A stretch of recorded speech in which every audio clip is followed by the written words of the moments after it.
been all of a week since I've done this, and normally I like to get out around about 2 videos per week. But this week, my fantastic cousin, also named James, got married over the weekend, and I didn't have a chance to film what I wanted, but massive congratulations to my cousin James. The wedding was fantastic. Anyway, welcome back to the RS6. This is the first drive video in this. When I say first drive, people who have watched the collection video are probably thinking, what are you talking about, man? You picked up the car and drove it out of the showroom. What I mean by first drive is, when a car has been ran in, when it's done its first few hundred miles, I will typically then be able to open it up and spank it for all it's worth. The sensitive issue with the RS6 is that even the first 2 hours of ownership of a brand new RS6 engine is imperative that you take your time and run it in steady. And then it's the first 500 miles, which are also meant to be taken very steady. And then 500 to 1,000, you can, use its power a bit and exploit its torque, but there's no sort of redlining or late braking or anything like that. So, the car is ran in. Do you know what? I've never expected the reaction to this car to be so popular. People seem to love it. The colour sometimes, okay, take it or leave it. Fortunately, the majority of the colour quotes online have been great. But just the general love for the RS6 generally has been amazing. And as you know, normally on this channel, it's often about supercars. But now, we finally have a chance to run a regular daily, what I would call super wagon, super estate. I guess it depends on which side of the pond you're on. It's been great, so I'm really excited to share the adventures in this car, because from the comments I've seen, people are excited about this car. So, what's been happening so far? Well, as we speak, right this second, I'm about to have done 2,000 miles in the RS6. I've had it for just over 2 weeks, so when I say this thing's going to be a daily driver, evidence is right there. We are putting some serious miles on it. I actually drove to the wedding in it that I just mentioned, and despite me doing lots of daily drives in the RS6, it's the first example, it's the first time that I've used this car in exactly the kind of context that I expected. We packed this thing, full of a few days worth of clothes, and of course, with us going to a wedding, the lady liked to pack a lot more clothes than we actually needed. So it was a great opportunity to do exactly what this thing was designed for. It was packed to the hilt, boot was full, we had bags on the back, we had shoes stuffed down in the footwell. I also brought my camera, laptop, and all of my editing gear, because you never know, and the wedding was also near Goodwood, and this thing just took it all, and there was also room to spare as well. But the exciting bit is, we did all of that in something that is just mind-warpingly capable for the nature of the car that it is. Now, let's just take a step back 1 second and just go through what this thing is. So, it's the V8 engine out of the original R8. That's its sort of base. Obviously, the engine's been reworked since then, and they've gone and slapped on big-ass turbos. And what this has given us in the RS6 performance is 605 brake horsepower and enough torque to just twist your ears off. When you put your foot down in this, and you can be 5 people sat in this car, bags full, on your way down some lovely country lanes, and it is as composed as it is when it's empty. You can just floor it, and the performance is exactly the same. It doesn't bat an eyelid. And what's really impressive is that swell of torque is available pretty much all of the time. Now, the engine characteristics, naturally, with it being a turbocharged car, there is some lag. I've been a bit spoiled lately because the turbocharged car that I've been driving around in has been a 675 LT, and there is virtually no lag in that thing at all. But that car also weighs, 1,300 and something kilograms, whereas this thing's around about 1,800. And considering it has that much weight and this much practicality, I was having a chat with friends about this, and we were saying, you know, if you could have one car, and this is a bold question, and let's keep this within the realms of reality. Let's not go one car, Bugatti Chiron. If you could have one car that is, okay, it's expensive, but it's not in the leagues of the super crazy, you'd be hard pushed to find anything that does as many things as this thing does. On the drive back from Goodwood, I did have a bit of a brisk encounter with a BMW M3. It was raining, and as a result, I left that thing for dead. And that's exactly where this thing comes into its own. We've got all of these key attributes that people look for in a car, and oftentimes they'll go for one of them that means the most to them. That might be practicality, performance, four-wheel drive, aesthetic, sound. If we look at those things in the RS6, it has pretty much all of them. Now, in terms of the aesthetics, if you read an article on this car, journalists will have you believe that Audi have done a very good job of subtly packaging an insane monster in an otherwise unassuming shell.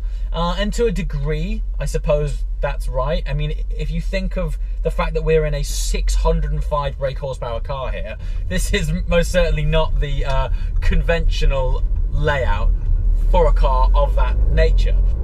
Having said that, when I see this car, every time I walk up to it, even when it's parked next to the F12 or GT3, it looks menacing. It has so much stance. The wide arches just flare it out and make it look really chunky.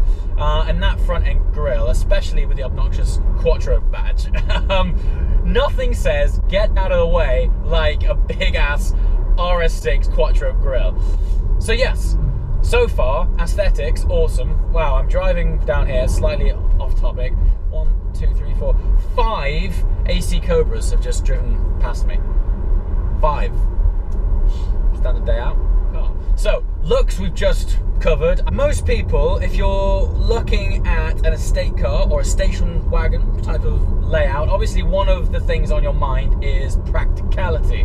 Now, at the risk of sounding like a dull car reviewer and talking about practicality and things like that, I can only vouch on my short experience with this car. I mentioned earlier that you know, I drove down to Goodwood for a wedding, and we were packed with all sorts of gear and crap, and it was brilliant, and we had loads of space to spare. Now, these super wagons, these super estate cars, they are a very niche product. If you think about what's happening here, you've got, you know, sort of high-end sports car performance in something that is conventionally practical.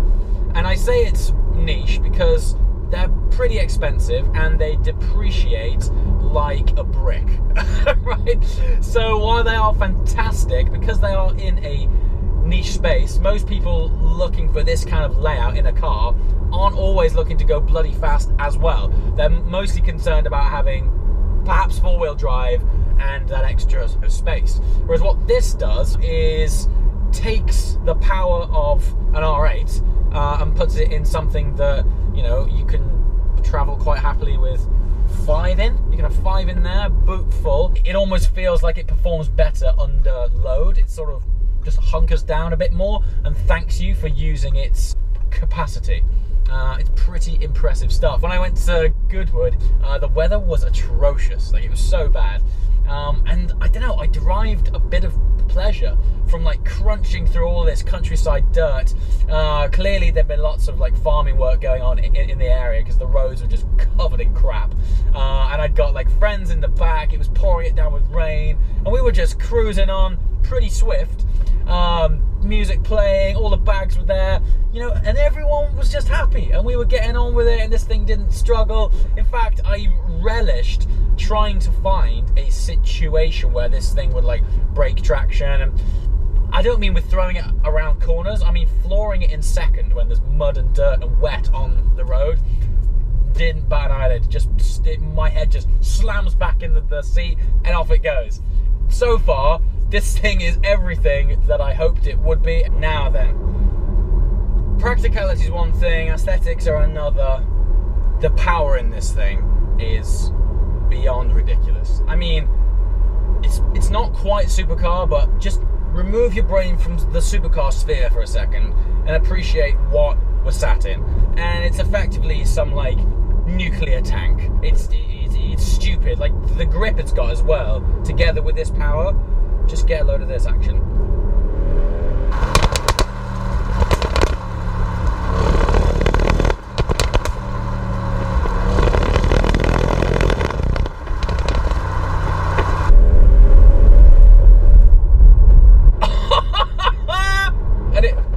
And it just farts and bangs and pops on the override all day long.